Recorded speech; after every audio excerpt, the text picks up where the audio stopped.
పర్యావరణానికి పెద్దపీట వేస్తున్న కేంద్రం ప్రపంచవ్యాప్తంగా పర్యావరణం కాపాడుకోవాలని అన్ని దేశాలకు హితబోధ చేస్తున్న కేంద్రం ఇప్పుడు అదే పర్యావరణ విషయంలో విమర్శలు ఎదుర్కోవాల్సి వస్తోంది. దీంతో ఇప్పుడు అందరి దృష్టి ఆరావళి పర్వతశ్రేణులపై పడింది. ఎప్పటిలాగే ఈ అంశం చుట్టూ ఇప్పుడు రాజకీయ నినాదాలు జోరుగా వినిపించే పరిస్థితి వచ్చింది. ఆ అంశమే వాయువ్య భారతాన్ని 4 రాష్ట్రాలు ప్రభావితం చేస్తున్న ఆరావళి పర్వతాలు. ఇటీవల సుప్రీంకోర్టు కేంద్రం ఇచ్చిన నిర్వచనం, అలాగే దాన్ని సుప్రీంకోర్టు యాక్సెప్ట్ చేయటం, అనంతరం దాని చుట్టూ విమర్శలు చెలరేగుతూ ఉండడం అనేది ఇప్పుడు పెద్ద వార్తలా మారింది. దీంతో కేంద్రం వెనుకడుగు వేస్తుంది. పర్యావరణవేత్తల ఆందోళనకు, వారి ఒత్తిడికి తలొగ్గింది.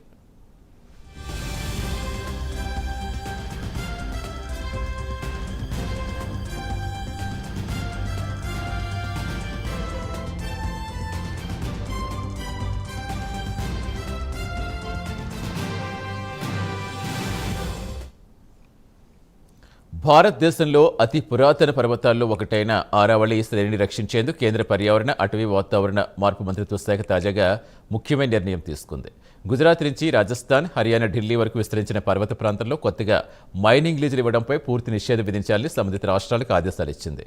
థార్ ఎడారి విస్తరణకు అడ్డుకట్టగా భూగర్భ జలాల రీఛార్జ్కు సహాయంగా బయోడైవర్సిటీ సంరక్షణ కీలకంగా ఉండేలా ఈ నిర్ణయం తీసుకోవడం విశేషం. ఇప్పటికీ నిషేధించిన ప్రాంతాలే కాకుండా మరిన్ని ఎకలాజికల్ సెన్సిటివ్ జోన్లు గుర్తించి మైనింగ్ నిషేధించాలని Indian council of forestry research and ఎడ్యుకేషన్కు ఆదేశాలు ఇచ్చింది. దీనికి గ్రీన్ అరావళి అనే పేరు పెట్టి కేంద్రం కొత్త కార్యక్రమంలో రూపొందిస్తోంది. ఈ మేరకు కేంద్ర పర్యావరణ, అటవీ, వాతావరణ శాఖ మంత్రి భూపేంద్ర యాదవ్ ఓ ప్రకటన చేశారు.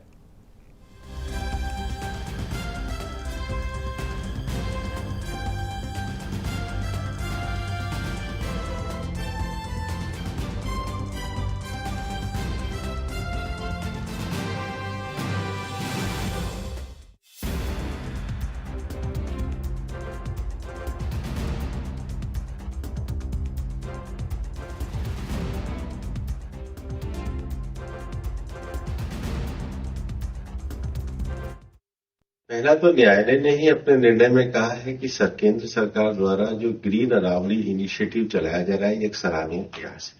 बिल्कुल, मैं आपकी जानकारी में देना चाहूंगा कि इस वर्ष गर्मियों में ही मैंने उदयपुर में 4 राज्यों के आने वाले 37 जिलों के डीएफओ के साथ मीटिंग भी करी है।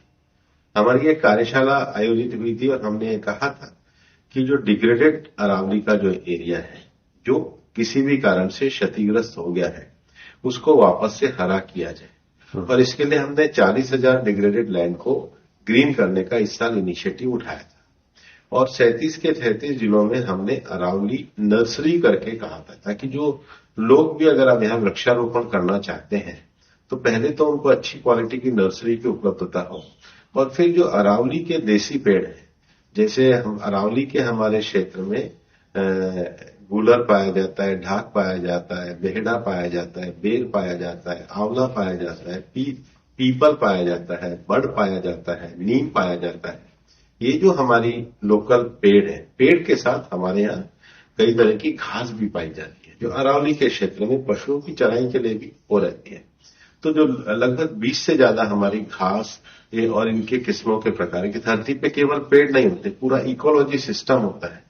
तो इस इकोलॉजी सिस्टम के लिए ही ग्रीन अरावली वॉल जो है प्रोग्राम शुरू किया, क्योंकि हमें पता है कि राजस्थान में अरावली पर्वत श्रृंखलाएं इसके लिए बहुत बड़ा कार्य करते हैं। हमने हर जिले में नगर वन योजना के प्रस्ताव को भी स्वीकार किया। कैंपा में भी हमने राशि का वितरण किया और उसके साथ ग्रीन इंडिया जो हमारा प्रोग्राम चलता है उसमें भी हमने इसमें राशि का वितरण किया। हम अरावली के क्षेत्र में नहीं, पूरे देश भर में बच्चों के लिए इको क्लब चलाते हैं। हम चाहते हैं कि हर गवर्नमेंट स्कूल, हर प्राइवेट स्कूल जो अरावली के क्षेत्र में है, इस इको क्लब के कार्यक्रम को आगे बढ़ाए। और सबसे बड़ी बात है, प्रधानमंत्री नरेंद्र मोदी जी ने एक पेड़ मां के नाम अभियान किया। इस एक पेड़ मां के नाम अभियान को हमने अरावली को मेन फोकस बनाया है।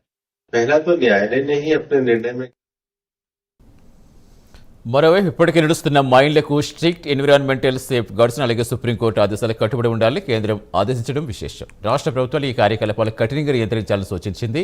కేంద్రం తీసుకున్న ఈ నిర్ణయం పర్యావరణవేత్తలు స్వాగతిస్తున్నారు. అలాగే అక్రమ మైనింగ్ను సమర్థవంతంగా అరికట్టేందుకు కఠిన చర్యలు అవసరమని కోరుతున్నారు.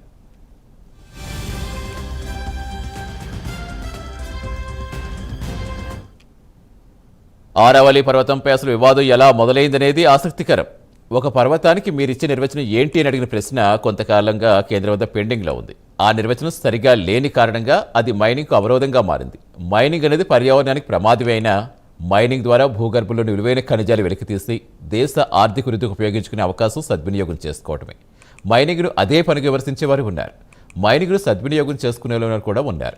ఈ క్రమంలో ఇటీవల కేంద్రం ఇచ్చిన నిర్వచనంతో మైనింగ్ అనేది ఖచ్చితంగా అక్రమాలకు దారి తీస్తుందని, అంతకంటే ఎక్కువగా పర్యావరణం దారుణంగా దెబ్బతింటుందని, థార్ ఎడారి కూడా తూర్పు దిశగా విస్తరించే ప్రమాదం ఉందని పర్యావరణ ప్రేమికులు ఆందోళన వ్యక్తం చేస్తున్నారు. ఈ క్రమంలో ఆరావళి వివాదం లోతుల్లోకి వెళ్లాల్సిన అవసరం ఉందనే అభిప్రాయాలు కూడా వ్యక్తమవుతున్నాయి.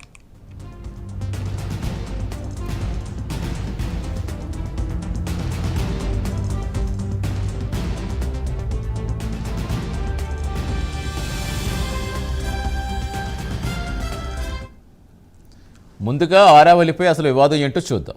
ఆరావళి హిల్స్ భారతదేశంలో అతి పురాతన భౌగోళిక ఏర్పాటు. ఈ పర్వతాలు ఢిల్లీ, హర్యానా, రాజస్థాన్, గుజరాత్ల్లో 37 జిల్లాల్లో 700 కిలోమీటర్ల మేర విస్తరించి ఉన్నాయి. ఆరావళి పర్వతాలకు యువతల రాజస్థాన్లో థార్ ఎడారి ఉంది. ఇప్పుడు కేంద్రం ఇచ్చిన నిర్వచనాన్ని క్రైటీరియాగా తీసుకుంటే థార్ ఎడారి ఆరావళి పర్వతాలను దాటుకుని విస్తరించడం ఖాయమని పర్యావరణవేత్తలు చెప్తున్నారు. దీంతో బయోడైవర్సిటీ రక్షించాలంటే, గ్రౌండ్ వాటర్ రీఛార్జ్ కావాలంటే ఆరావళి పర్వత శ్రేణులు సురక్షితంగా ఉండాలంటున్నారు. ఈ క్రమంలో మైనింగ్ అడ్డగోలుగా జరగకుండా నిబంధనల మేరకే మైనింగ్ను అనుమతించాలనే ఉద్దేశంతో మైనింగ్కు చట్టపరమైన క్లియరెన్స్ ఇచ్చేందుకు సుప్రీంకోర్టు పలుమార్లు కేంద్రంతో జోక్యం చేసుకుంది. ఈ క్రమంలో కోర్టు ఆదేశాలతో గత ఏడాది మేలో కేంద్ర పర్యావరణ అటవీ శాఖ అధికారి నేతృత్వంలో కేంద్రం ఓ కమిటీని ఏర్పాటు చేస్తుంది. ఆ కమిటీలో గుజరాత్, రాజస్థాన్, ఢిల్లీ, హర్యానా రాష్ట్రాలు సభ్య రాష్ట్రాలుగా ఉన్నాయి. 4 రాష్ట్రాల ఫారెస్ట్ సెక్రటరీలు, forest survey of India, central empowered committee, geological survey of ఇండియాకు చెందిన అధికారులు ప్రతినిధులుగా ఉన్నారు. ఆ కమిటీలో వచ్చిన ఏకాభిప్రాయం మేరకు గత ఆగస్టులో సుప్రీంకోర్టు మరిన్ని మార్గదర్శకాలు జారీ చేస్తుంది.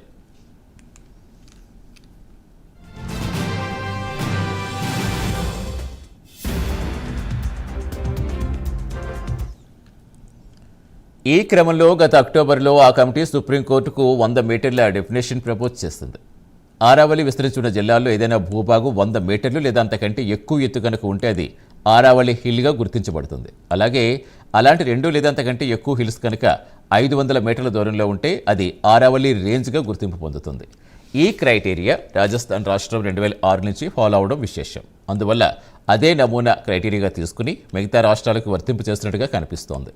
ఈ క్రమంలో గత నవంబర్లో అప్పటి supreme court chief justice B R Gavai ధర్మాసనం అన్ని పరిశీలించి ఈ డెఫినేషన్కు ఆమోదముద్ర వేసేస్తుంది. అంతేకాదు, సుప్రీంకోర్టు ఆరావళి పర్వత కమిటీ చేసిన వర్క్ను ప్రశంసించింది.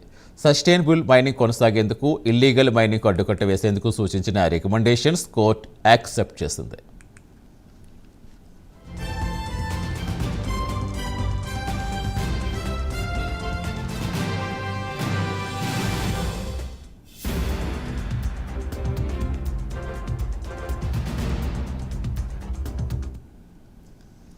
ఇక సుప్రీంకోర్టు ఏ ప్రాతిపదికన ఆమోదించింది అనేది కూడా ఇంట్రెస్టింగ్ పాయింట్. అందులో మొదటి పాయింట్ ఏంటంటే, ఆరావళి పర్వతాలతో కనెక్షన్ ఉన్న అన్ని స్టేట్స్ కూడా 100 మీటర్ల క్రైటీరియా అడాప్ట్ చేసుకునేందుకు అగ్రి అయ్యాయి. రాజస్థాన్ ఇప్పటికే 2006 నుంచి ఇదే సూత్రం ఫాలో చేస్తోంది. ఇక రెండో పాయింట్ ఏంటంటే, గతంలో వేరువేరు రాష్ట్రాలు వేరువేరు డెఫినేషన్స్ ఫాలో చేసేవి. ఇది పర్యావరణ ఏకసూత్రానికి ఇబ్బందికరంగా మారింది. మైనింగ్ ప్రక్రియలో గందరగోళానికి దారితీస్తుంది. ఇక మరో పాయింట్ ఏంటంటే, 100 మీటర్ల క్రైటీరియా అనేది సైంటిఫిక్ అని, ఇందులో ట్రాన్స్పరెన్సీ ఉందని, సర్వే ఆఫ్ ఇండియా మ్యాప్స్ మీద మార్క్ చేయటం సులభంగా ఉంటుందని ఆయా విభాగాల అధికారులు చెప్పటం.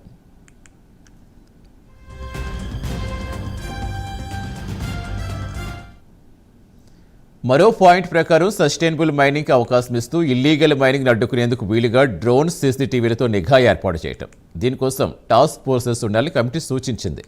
మరోవైపు కేంద్ర అటవీ పర్యావరణ మంత్రిత్వ శాఖ చెబుతున్నట్టు ఆరావళిలో కేవలం 0.19% మాత్రమే మైనింగ్ జరుగుతుందని, అంటే 278 చదరపు కిలోమీటర్లకే పరిమితమైందని చెబుతోంది. అందువల్ల 100 మీటర్ల డెఫినేషన్ ప్రకారం చాలా ఏరియాలకు రక్షణ లభిస్తుందని వారు చెబుతున్నారు.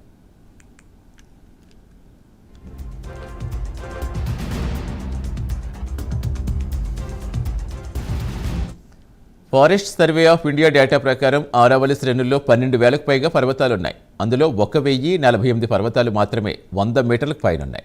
మిగిలినవన్నీ కూడా 100 మీటర్లకు లోపలే ఉన్నాయి. అంటే ఎక్కువ భాగం ఆరవలిలో మైనింగ్కు అనుమతి లభించినట్టే అన్నమాట. ఈ కారణంగా మైనింగ్ జరిపితే గ్రీనరీ మొత్తం పోతుందని, భూగర్భ జలాల రీఛార్జింగ్ దారుణంగా దెబ్బతింటుందని, అక్కడ ఉన్న విలువైన జంతుజాలానికి ప్రమాదం ఏర్పడుతుందని పర్యావరణవేత్తలు వ్యతిరేకిస్తున్నారు. అక్కడ ఉన్న బిల్లుల వంటి ట్రైబల్స్ ఉనికికి కూడా ఇది ప్రమాదం ఏర్పడుతుందనే ఆందోళనతో అది రాజకీయంగా టర్న్ తీసుకునే ప్రమాదాన్ని కేంద్రం అంచనా వేస్తుంది.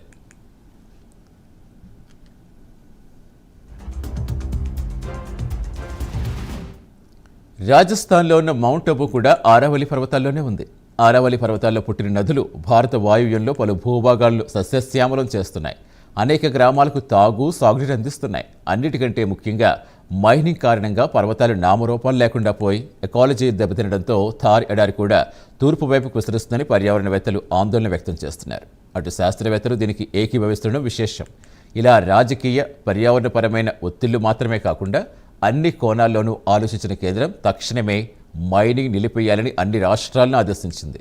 అయితే సస్టైనబుల్ మైనింగ్ కోసం మరిన్ని సేఫ్ గార్డ్స్ పెట్టాలని, ఇంకా అనేక జోన్లు పరిరక్షించేలా నిబంధనలు రూపొందించాలని కోరడం విశేషం.